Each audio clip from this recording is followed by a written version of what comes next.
Barchaga salom do'stlar, sizlar bilan Darxo'yd. Bugun sizlar bilan Hassaskorlar qiyomat kuni filmidagi taxminiy 20 ta jang haqida gaplashamiz. Shunday ekan, video juda ham qiziqarli bo'ladi. Eslatib o'taman, bu janglar bo'lishi ham mumkin, bo'lmasligi ham mumkin. Men bu janglarni ijtimoiy tarmoqlardan olganman va shu ma'lumotlarga asosan battle qilamiz. Video juda ham qiziqarli bo'ladi. Shunday ekan, videoni boshlaymiz.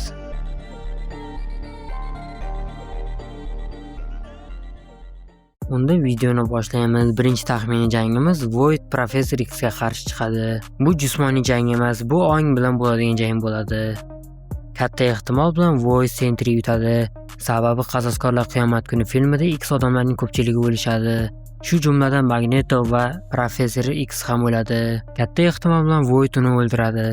Ikkinchi battle'ga o'tamiz. Shang-Chi Gambitga qarshi chiqadi. Eslatib o'taman, Shang-Chi yaqin jangda juda ham xavfli va qo'l jangini mukammal o'rgangan personaj. Menimcha katta ehtimol bilan qo'l jangida Shang-Chi yutadi, lekin Gambit ham osonlikcha taslim bo'lmaydi. Masofaviy jangda unda ham katta ustunlik mavjud. Masofaviy jangda Shang-Chida ham imkoniyat mavjud, sababi uning 10 ta bilak uzugi mavjud. Bu masofadan ham jang qilishga yordam beradi.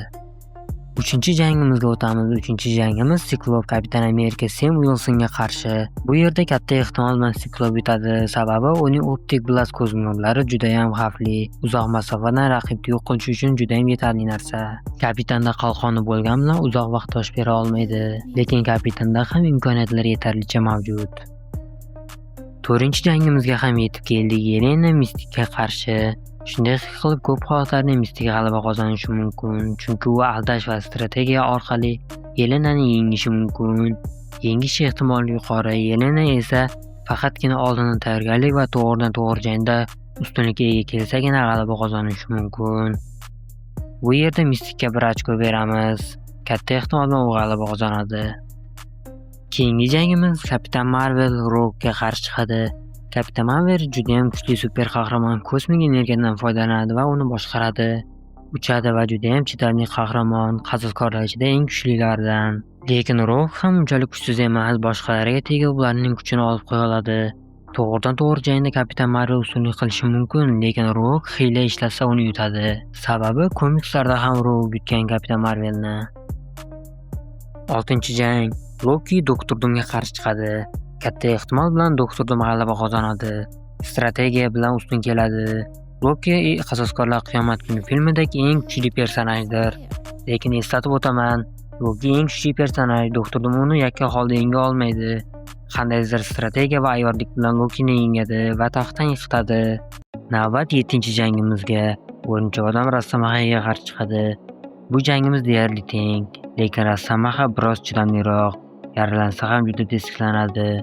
O'lmasga yaqin darajada, lekin o'ldirish mumkin. O'rinchoq odam esa juda ham kuchli va juda ham tez. O'rinchoq sezgisi tufayli zarbalarni oldindan sezadi va qocha oladi. Meni o'ylashimcha jang deyarli teng ketadi, lekin tezlik va kuch tarafdan O'rinchoq odam biroz ustun. O'rinchoq sezgisi zarbalardan qochishga yordam beradi. 8-chi jangga keldik. Doktor Doom Shang-Chiga qarshi chiqadi. Bu jang Hassaskorlar qiyomat kuni filmida bo'ladi, katta ehtimol bilan. Yaqin jismoniy jangda Shang-Chi ancha ustun va eng yuqori darajadagi ustalar bilan teng, tezkor va texnikasi juda kuchli.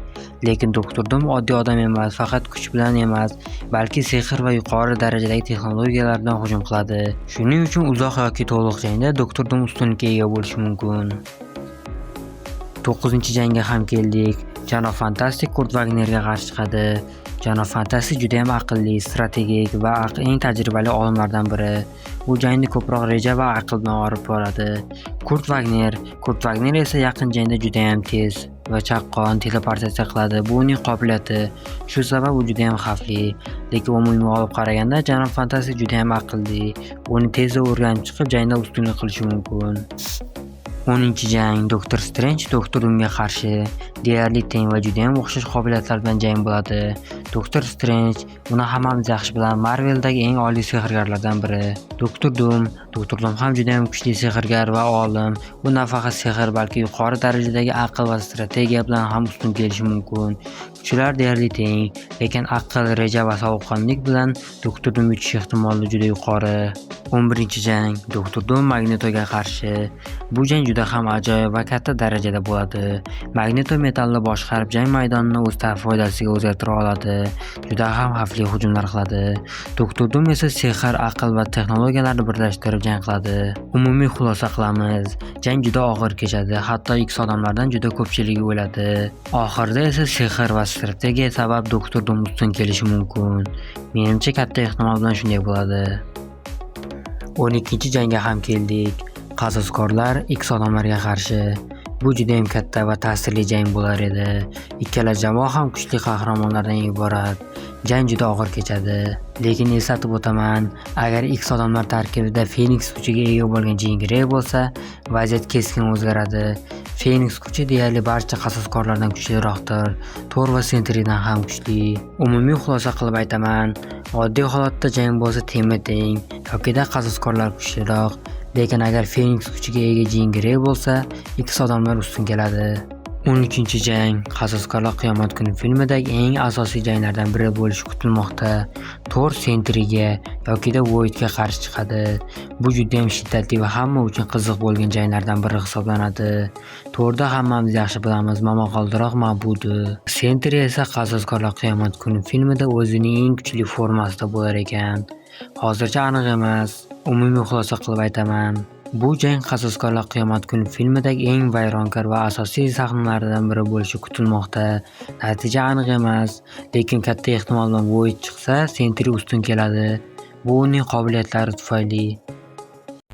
14-jangga ham keldik. Thor Stormga qarshi chiqadi. Bu jang momaqaldiroq kuchlar to'qnashuvi bo'ladi. Storm ob-havoni boshqaradi, kuchli hujumlar qila oladi. Lekin Thor boshqa darajadagi personaj. Men o'ylaymanki, yaqin jang yoki masofadagi jangda ham Thor kuchliroq. 15-jang Kapitan Amerika yoki Kapitan Hydra Yelena Belovaga qarshi chiqadi. Bu jangda Yelena Belova juda yaxshi qarshilik ko'rsatadi, lekin u oddiy inson darajasidagi agent va yaxshi jangchi bo'lsa ham Kapitan Amerikaga qarshi chiqa olmaydi. Chunki u super askar bo'lib, kuch, tezlik, chidamlilik jihatdan anchagina ustun. Umumiy xulosa qilib aytaman, Yelena yaxshi qarshilik qiladi, lekin katta ehtimol bilan Kapitan Hydra yutadi. Balkim shu joyda Sentry jangga aralashar. Bir necha oy oldin shunday ma'lumot tarqalgan edi. Bunisi esa aniq emas. 16-jang Sentry Namorga qarshi chiqadi. Bu jangda Sentry kuch borasida katta ustunlikka ega. U juda ham kuchli qahramon, ko'plab qahramonlardan yuqori darajada turadi. Namor ham juda ham kuchli, ayniqsa suvda yana ham xavfli bo'ladi, lekin umumiy kuch jihatidan Sentry darajasiga yaqin ham emas. Umumiy xulosa qilaman, kuch farqi juda ham katta. Sentry yutish ehtimoli deyarli 99%. 17-jang Void Sentry X odamlarga qarshi chiqadi. Bu juda xavfli va qorong'u jang bo'lar edi. Sababi Void juda ham kuchli va ruhiy bosim qiladigan mavjudot sifatida tanishtirildi. X odamlar esa jamoa bo'lib kuchli qarshilik ko'rsatadi, lekin Voidga qarshi turish deyarli imkonsiz. Boya aytganimdek, Jean Grey bo'lsa, jang keskin o'zgaradi. Balki Voidni ham yengar, lekin agar u bo'lmasa, Void barcha X odamlarga yenga oladi. Umumiy xulosa qilaman, jang Jean Greyga qarab o'zgarishi mumkin. Va agar Jean Grey bo'lmasa, katta ehtimol bilan Voidning o'zi barcha X odamlarga yenga oladi. 18-jang Doktor Doom Sentryga qarshi chiqadi. Bu jangda Sentry kuch borasida 100% ustun. U juda yuqori darajadagi personaj. Lekin Doktor Doom faqat kuch bilan emas, balki aql, ayyorlik va reja bilan ham jang qiladi. U hatto Sentryni o'z tomoniga og'dirishi yoki zaif joydan foydalanishi mumkin. Umumiy xulosa qilib aytaman, Qasoskorlar qiyomat kuni filmida katta ehtimol bilan Sentry Doktor Doomning jamoasida bo'ladi. Va agar bu narsa sizlarga qiziq bo'lsa, keyingi videolarimda Doktor Doom jamoasi haqida video qilishim mumkin. 19-jangga ham yetib keldik. Doktor Doomning jamoasi Qasoskorlar va X odamlar jamoasiga qarshi chiqadi. Bu eng katta jang bo'lishi kutilmoqda. Doomning tomoni juda aqlli va kuchli bo'lishi rejalanmoqda. Lekin Qasoskorlar va X odamlar jamoasida ham kuchli personajlar juda ko'p. Xulosa qilib aytadigan bo'lsak, bu jang oldindan aniq emas. Natija to'liq strategik va kimlar birinchi ustunlikka olishiga bog'liq va jamoadagilarga ham bog'liq. Agar qiziq bo'lsa, keyingi videolarimda shu haqida video qilishim mumkin. Agar sizlarga bu yoqsa, kommentariyada yozib qo'yinglar. Menga albatta bu qiziq bo'ladi. 20-jang. X odamlar Sentinellarga qarshi chiqadi. Bu jang juda ham og'ir jang bo'ladi. Sentinellar mutantlarni ovlash uchun maxsus yaratilgan katta robot qurollar. Shuning uchun ular X odamlar uchun juda xavfli dushman. Lekin yana eslatib o'taman, agar jangda Jean-Grey bo'lsa, jang keskin o'zgaradi. Ayniqsa Phoenix kuchiga ega bo'lgan Jean-Grey yuzlab, hatto minglab sentinellarni bir zarbada yo'qib tashlashi mumkin. Shuning uchun aytyapman, umumiy xulosa qilaman, Jean-Grey bo'lsa X odamlar yutadi. Agar Jean-Grey bo'lmasa, X odamlar yutqazadi. Mana do'stlar, bugungi videoda Qasoskorlar qiyomat kuni filmida yuz berishi mumkin bo'lgan 20 ta eng zo'r janglar haqida gaplashdik. Xo'sh, bu ro'yxatdagi qaysi to'qnashuv sizga yoqdi? Siz yana qaysi qahramonlar jangini kutmoqdasiz yoki uchrashuvini? O'z fikringizni albatta izohlarda yozib qoldiring. Shuningdek, keyingi videomiz qaysi qahramon yoki qaysi mavzu haqida bo'lishini xohlaysiz? Buni ham kommentda yozishni unutmang. Video yoqqan bo'lsa obuna va like bosib qo'ying. Kanalga obuna bo'ling. Keyingi videolarda ko'rishguncha xayr, salomat bo'ling. Sizlar bilan Dark Void bo'ldi.